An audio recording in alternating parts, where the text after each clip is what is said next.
Hello students, welcome back to Prepon. आजकल हम लोग प्रीलिम्स 2024 के लिए कुछ थीम्स पे एमसीक्यूज प्रैक्टिस कर रहे हैं। पहले थीम में हम लोगों ने मॉडर्न इंडिया पे कुछ रिवोल्ट्स एंड रिबेलियंस पे क्वेश्चंस किए। आज चलिए सेकंड थीम में हम एंशिएंट इंडिया के कुछ क्वेश्चंस करते हैं। खास तौर से ये questions economy, trade and commerce से संबंधित हुआ करते हैं।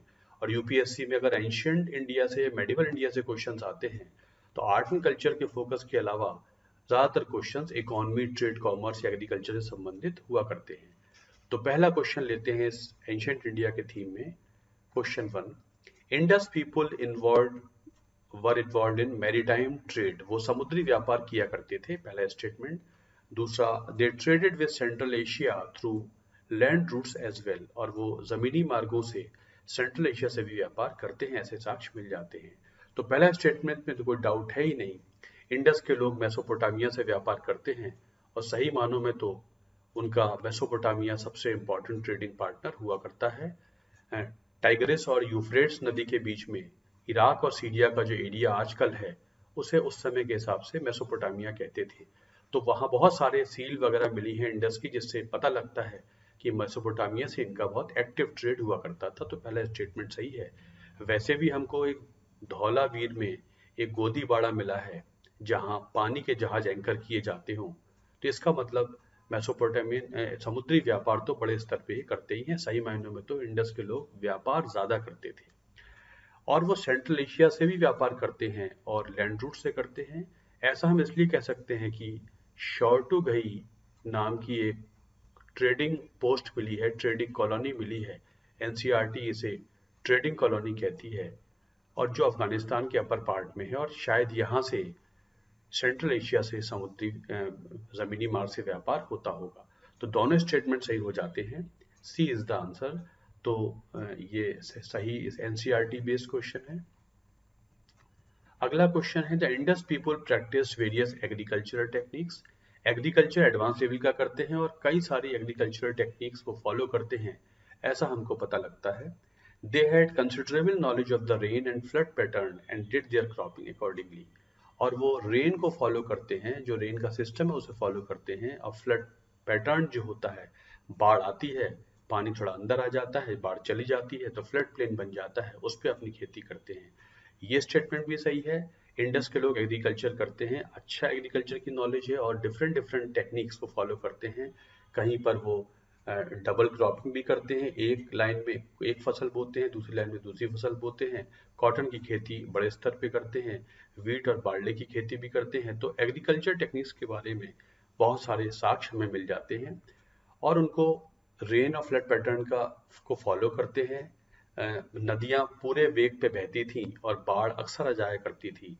जब बाढ़ चली जाती है, पानी वापस चला जाता है तो फ्लड पैटर्न बड़ा फर्टाइल हो जाता है। और जब बाढ़ आती है तो अपने साथ बहुत सारे मिनरल्स और सॉइल को एनरिच कर देती है। तो जब वो चली जाती है बाढ़, तब उस फ्लड प्लेन पे वो खेती करते थे और दोबारा बारिश हो और फ्लड आए उससे पहले वो खेती काट लिया करते हैं। तो दोनों ही स्टेटमेंट सही हैं। Both are correct for Indus agriculture practices. NCERT based question. Consider the following statements about ancient period of Indian history. Ancient India के बारे में एक question. Most of the rulers remained involved in imperial pursuits of territorial expansion outside Indian subcontinent. Ancient India में हम देखते हैं ज्यादातर राजा अपने साम्राज्य को बढ़ाने में लगे रहते थे और यहाँ तक कि भारतीय सबकॉन्टिनेंट के बाहर भी वो आक्रमणकारी नीति को फॉलो करते थे। पहला statement, they neglected the development of art and culture and scientific development. और उन्होंने आर्ट एंड कल्चर पे या साइंटिफिक डेवलपमेंट पे कोई विशेष ध्यान नहीं दिया। ये दो स्टेटमेंट एंशिएंट इंडिया के बारे में है।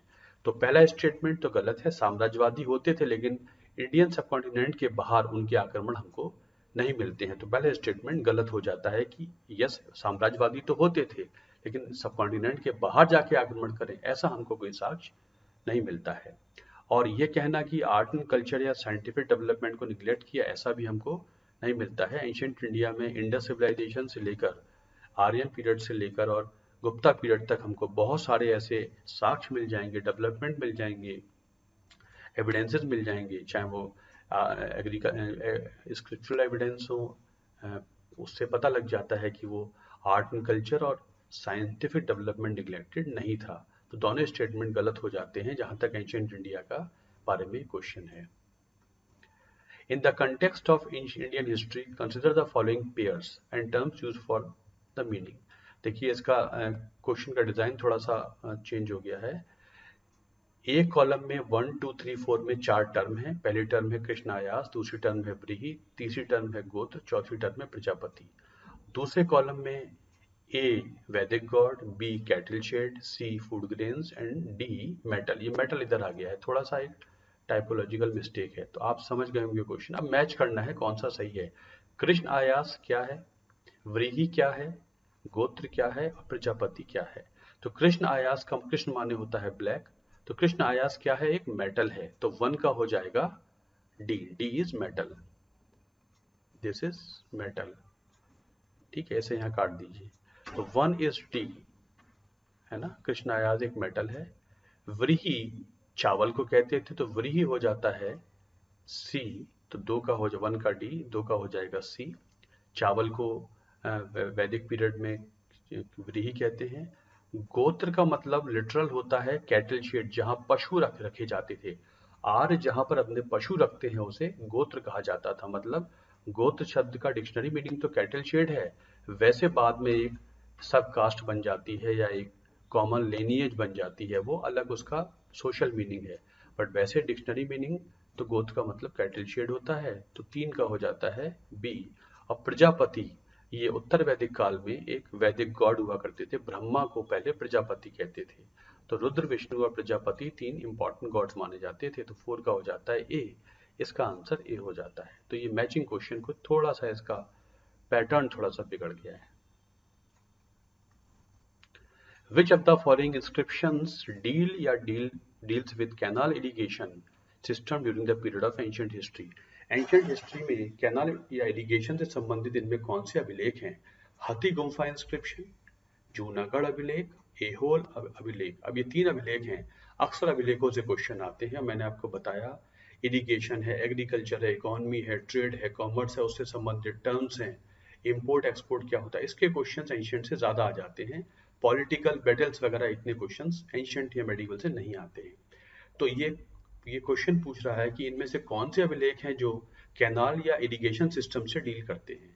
तो हाथी गुम्फा इंस्क्रिप्शन ये एंशिएंट इंडिया का है। खारवेल कलिंग का राजा है, खारवेल, इसने जारी किया है हाथी गुम्फा इंस्क्रिप्शन, जो 2nd सेंचुरी बीसी के आसपास उड़ीसा में शासन करता है। इसने बोला है कि ये 17 लाइनों का एक इंस्क्रिप्शन है। इसमें ये लिखवाता है, राजा का नाम खारवेल है, अशोक के बाद ये उड़ीसा के शासक हैं। ये कहता है कि यहाँ पर एक कैनाल कभी बनवाई थी एक नंद राजा ने, मतलब जो नंद हुआ करते थे मगध के शासक, उन लोगों ने कभी एक यहाँ पर एक कैनाल बनवाई है, लिखवाता है अपने अभिलेख में, और मैं उसको एक्सटेंड करवा रहा हूँ, ये यहाँ के इरिगेशन के लिए जरूरी है। तो हाथी गुम्फा इंस्क्रिप्शन डील करता है कैनाल से। जूनागढ़ इंस्क्रिप्शन तो सुदर्शन लेक से डील करता ही है, जो इरिगेशन का सबसे इम्पोर्टेंट एविडेंस है पूरे एंशिएंट इंडिया में। सुदर्शन लेक जो बनवाता है रुद्रदमन 1, जो राजा है गुजरात का, सौराष्ट्र का राजा है, वो बनवाता है। जूनागढ़ अभिलेख में इसका उल्लेख करता है कि यहाँ पर the only source of irrigation is Sudarshan lake, जिसको चंद्रगुप्त मौर्य के समय उसके गवर्नर ने बनवाया था। अशोक ने यहाँ पर रिपेयरमेंट कराया है, मैं भी इसको रिपेयर करा रहा हूँ। It is the only source of irrigation in this particular region. तो ये जूनागढ़ अभिलेख भी कैनाल की बात करता है। रुद्रदमन 1 एक शक राजा है, शाकाज ऑफ सौराष्ट्र गुजरात, उनका शासक है। एहोल इंस्क्रिप्शन पुलकेशिन 2 का हुआ करता है, चालुक्य राजा है, जो हर्षवर्धन का समकालीन है, लेकिन यहाँ पर कोई हमको इरिगेशन का साक्ष्य नहीं मिलता। तो 1 और 2 ए, ये दोनों अभिलेख इरिगेशन कैनाल की बात करते, इरिगेशन की बात करते हैं, तो इसका आंसर ए हो जाता है। Consider the following statements. During the Sangam age, there was a large-scale maritime trade between India, South India and Europe.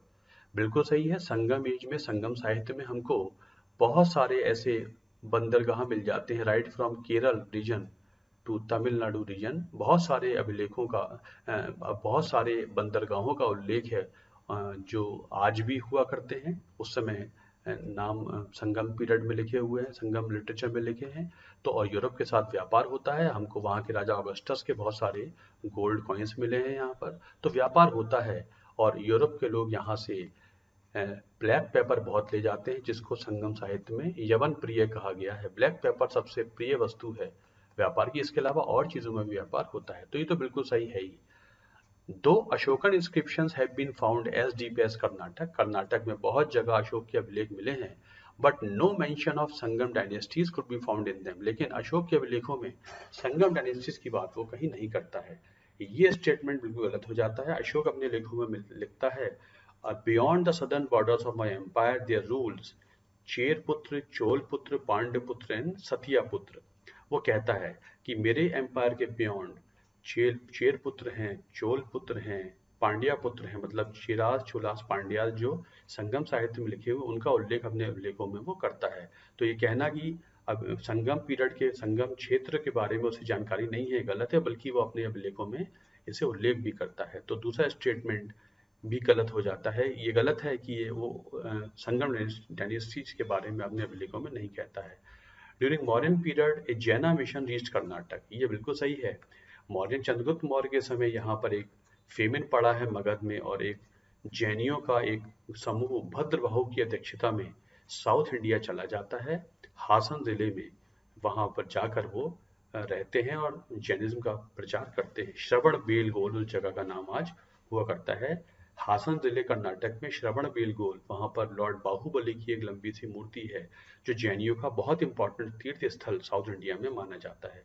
तो पहला और तीसरा सही है, दूसरा सही नहीं है। तो आंसर इसका सी हो जाता है, भद्रबाहु। और इसी मिशन में जो ये जैना मिशन गया था, इसमें चंद्रगुप्त मौर्य अपना राजपाट छोड़ के जैन मॉन्क बन जाता है और वहां चला जाता है। वहीं पर वो संलेखना कर लेता है, मतलब जैना way of fasting unto death, मतलब अगर आप फास्टिंग करके डेथ होती है तो आपके कर्म खत्म हो जाते हैं, आपको मोक्ष मिल जाता है, ऐसा जैनिज्म में माना जाता था। 1 and 3 are correct. Consider the following statements. The early Aryans, being pastoralists, did not engage themselves in advanced agricultural practices. जो पहले आर्य थे, ऋग्वैदिक आर्य थे, 1500 से 1000 बीसी तक, ये ऋग्वैदिक आर्यों का पीरियड था। ये कह रहा है क्वेश्चन कि जो पहले वाले आर्य थे, ऋग्वैदिक आर्यंस थे, वो पास्टोरलिस्ट ज्यादा थे, वो अपना पशुपालन ज्यादा करते थे, पार्शल लैंड की तलाश में यहाँ वहां घूमते थे ताकि उनके पशु चर सकें। उन्होंने एग्रीकल्चर में बहुत ज्यादा एडवांस लेवल की प्रैक्टिसेस फॉलो नहीं की। तो ये स्टेटमेंट सही है। They were more focused on finding pasture land so that their animals, their domestic animals can feed on them. तो वो खाना बदोशीय जीवन ज्यादा जीते थे, लेकिन हाँ फिर भी वो एग्रीकल्चर करते हैं, फॉडर उगाते हैं, अपने जीवन यापन के लिए बार्ले पैदा करते हैं, लेकिन एडवांस लेवल की एग्रीकल्चर वो फॉलो नहीं करते हैं। तो पहला स्टेटमेंट बिल्कुल सही है। They were well aware of the regions of Ganga and Yamuna and exploited the region for their pastoral activities. वो गंगा यमुना क्षेत्र, जो उत्तर भारत का मैदानी क्षेत्र गंगा यमुना का क्षेत्र है, उसके बारे में ऋग्वेद में उल्लेख मिल जाता है। और ये भी मिल जाता है कि वो गंगा यमुना क्षेत्र में अपने पशुओं को लेकर जाते थे और उसको एक्सप्लॉइट करते थे अपनी पास्टोरल एक्टिविटीज के लिए। तो दूसरा स्टेटमेंट गलत है। गंगा यमुना का उल्लेख ऋग्वेद में बहुत ना के बराबर है, एक दो बार ही उल्लेख आता है गंगा और यमुना रिवर्स का। इसका मतलब गंगा यमुना रीजन के बारे में उनको नॉलेज तो है, लेकिन गंगा यमुना रीजन में उनका अभी एक्सेस नहीं है, अभी वो वहां पहुंचे नहीं है, अभी इस रीजन में उनका पलायन नहीं हुआ है। तो ये सेकंड पार्ट गलत हो जाता है, इसलिए सेकंड स्टेटमेंट गलत है। पहला सही है, दूसरा गलत है। 1 is the answer. Which of the following combination of features best describe post Maurya period? ऐसे क्वेश्चंस आपके एग्जाम में बहुत आ जाते हैं। अगर पोस्ट मौर्य पीरियड के बारे में हम इसको इसमें चारों में से एक ढूंढना चाहें तो कौन सा सही होगा? बहुत बड़े स्तर पे व्यापार होता है, बिल्कुल सही है। अर्बनाइजेशन हुआ है, सेंटर बने हैं, बिल्कुल सही है। और सामान का जो आदान प्रदान है वो बार्टर से होता है, मतलब ये सिक्के शुरू नहीं हुए हैं, बार्टर सिस्टम से ही सामान आदान प्रदान होता है। दूसरा, बुद्धिज्म में शिज्म हो गया है, हीनयान महायान बन गया है। रिलीजियस कन्वर्जन हुए हैं, ऐसे साक्ष्य मिल जाते हैं जहां फॉरेनर्स इंडिया में आकर भारतीय धर्मों में कन्वर्ट हो जाते हैं। और सिक्कों का तो ये सबसे इंपॉर्टेंट पीरियड माना जाता है। या इंपीरियल वॉरफेयर है, आपस में डायनेस्टीज में बहुत लड़ाइयाँ हो रही हैं, फॉरेन ट्रेवलर्स बहुत सारे आ रहे हैं और चाइना से बड़े स्तर पे व्यापार हो रहा है। या संस्कृत की बहुत अच्छी अच्छी किताबें लिखी गई हैं, स्टोन पिलर्स हमको मिले हैं बहुत सारे, टेम्पल मिले हैं, ब्राह्मणिकल टेम्पल आर्किटेक्चर मिला है। इन चारों में कुछ कुछ फीचर्स सभी जगह हैं, लेकिन जो बेस्ट आंसर है वो ये है बी। बुद्धिज्म में इसी पीरियड में बुद्धिस्ट काउंसिल होती है, फोर्थ बुद्धिस्ट काउंसिल, और जहाँ पर हीनयान महायान तो बहुत बड़ा ग्रुप बन जाते हैं, शिज्म हो जाता है, मतलब डिवीजन हो जाता है। रिलीजियस कन्वर्जन है, बहुत सारे लोग हैं जो इंडो ग्रीक राजा है मिनिंदर, वो बौद्धिज्म फॉलो करने लगता है। हेलियोडोरस है, वो आकर यहाँ पर वैष्णविज्म फॉलो करने लगता है, जो ग्रीक एम्बेसडर है। और जो कुशानाज वगैरह हैं ये इंडियन सिस्टम ही फॉलो करने लगते हैं, बुद्धिज्म के फॉलोवर हो जाते हैं। शक राजा बुद्धिज्म के फॉलोवर हो जाते हैं, जबकि ये फॉरेन डायनेस्टीज के फॉलोवर थे। इसका मतलब ये भी सही है। और सिक्कों का तो ये सबसे इंपॉर्टेंट काल है, इसे एज ऑफ कॉइन्स भी कहते हैं। मोनेटाइजेशन ऑफ इंडियन इकोनॉमी हुआ था, अब सिक्के चलने लगे हैं। बार्टर सिस्टम भी होता है, लेकिन अब सिक्कों का आदान प्रदान से व्यापार चला करता है। बहुत सारे कॉपर गोल्ड के कॉइन्स पोस्ट मॉडर्न पीरियड में मिलने शुरू हो जाते हैं। व्यापार आता था और व्यापार से बहुत सारा सोना चांदी भारत में आता था। तो best answer is B is best answer है। अगर पोस्ट मॉडर्न पीरियड को डिस्क्राइब करेंगे तो इन चारों ऑप्शंस में ये बेस्ट है, answer B. Consider the following statement. The modern period is marked by imposition of multiple taxes and proper system of the assessment and collection. Modern system में बहुत सारे टैक्सेस लगाए जाते हैं और बाकायदा एक प्रॉपर मशीनरी है उनके कलेक्शन के लिए और असेसमेंट के लिए। तो कौटिल्य कहता है कि राजा को बहुत सारे टैक्सेस लेने चाहिए, अदरवाइज ये स्टेट नहीं चल सकती है। तो पहला सही है, बाकायदा मशीनरी है, डिपार्टमेंट है, टैक्स कलेक्टर्स वगैरह हुआ करते हैं, खेतों की असेसमेंट होता है, उसके हिसाब से उसके टैक्स लिया जाता है। तो पहला स्टेटमेंट सही है। And taxes were collected both in cash and kind, cash में भी लिए जाते हैं और काइंड में भी लिए जाते हैं। दोनों ही प्रैक्टिसेस चलती हैं मॉडर्न पीरियड में। They used to collect taxes both in cash and kind. पणों में, इस पण नाम का सिक्का होता था सिल्वर का, उसमें भी टैक्स लेते थे और काइंड में भी लेते हैं। तो दोनों ही स्टेटमेंट सही हैं। टैक्सेशन के मामले में मॉडर्न सिस्टम बहुत अच्छा माना जाता है, उनकी प्रॉपर मशीनरी हुआ करती थी टैक्स कलेक्शन के लिए। तो दोनों ही स्टेटमेंट सही है जहां तक मॉडर्न टैक्सेशन इकोनॉमी की बात है। In the context of ancient Indian trade, the term Shredi means what? Ancient Indian trade में श्रेणी नाम का श्रेणी जो शब्द है, इसका मतलब क्या है? An organization of people of one caste following same vocation. एक कास्ट के लोग एक ही सा व्यवसाय करते हैं, उसे श्रेणी कहते थे। या एक कास्ट के लोग हैं लेकिन डिफरेंट डिफरेंट उद्योग करते हैं, उसे श्रेणी कहते हैं। या organisation of people of one और more caste following one vocation, different different caste के लोग हैं लेकिन वोकेशन उनका एक है, एकजुट हो जाते हैं। या organisation of people of different caste following different vocation. तो श्रेणी का मतलब है, समझ लीजिए कि एक कास्ट के लोग हैं और वो एक ही वोकेशन फॉलो करते हैं, उसे श्रेणी कहते थे। मतलब जो कास्ट का सिस्टम का मतलब यही था कि एक कास्ट बनती ही इकोनॉमिक एक्टिविटी से बनी है एंशिएंट इंडिया में। तो श्रेणी का मतलब ये है, एक सा काम करने वाले लोग जो अपना एक चैम्बर ऑफ कॉमर्स बना लेते हैं, उसे श्रेणी कहते थे। उसमें बाकायदा वो अपनी कास्ट के लोगों को लेते हैं, उन्हें ट्रेन करते हैं और उस कास्ट की जो नॉलेज है वो अपने लोगों में ही आगे बढ़ाते हैं। तो it was A is the answer, the organisation of people of one caste following the same vocation. Basically, it was the system of skill development, but skill was confined to the people of their own caste. जो लोहार हैं वो लोहार का जो काम है वो बहुत बेहतर जानते हैं, बट अपने ही कास्ट के लोगों को वो सिखाते हैं। इसी सिस्टम को श्रेणी कहते थे एंशिएंट इंडिया में। Hence answer is A. A is the answer. So this is the first theme of ancient India, जहाँ पर मोस्ट ऑफ द क्वेश्चन जो हमने अभी किए हैं वो इकोनॉमी, ट्रेड, कॉमर्स और टैक्सेशन से संबंधित हुआ करते हैं। तो ये थीम एंशिएंट इंडिया का है। तो इस तरीके से हम एंशिएंट इंडिया में डिफरेंट डिफरेंट थीम्स में काम करेंगे। मॉडर्न इंडिया का एक थीम हमने कर लिया है, और भी थीम लेके आएंगे। दिस वे आपकी एमसीक्यू की प्रैक्टिस बहुत अच्छी हो जाएगी। Thank you very much. Thank you.